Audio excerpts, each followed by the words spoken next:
پێغەمبەری خوا صلی الله علیه وسلم لە حەدیثێکە حەدیثەکە قودسی ئەفەرمێ خوای تعالی ئەفەرمێ یا عیبادی بەندەکانم إنما هي أعمالكم ئەمەی کە لە ڕۆژ قیامەتە یعنی ئەمە هەمووی عەمەلەکانی خۆتانە بۆتانە مژماردووە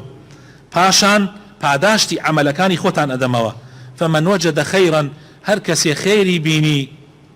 ئەوە با سوپاسی خوا بکە و هەر کەسێکیش غەیری ئەوەی بینی هەمووی لە عەمەلەکانی خۆیایەتی خۆی کردوێتی فلا يلومن إلا نفسه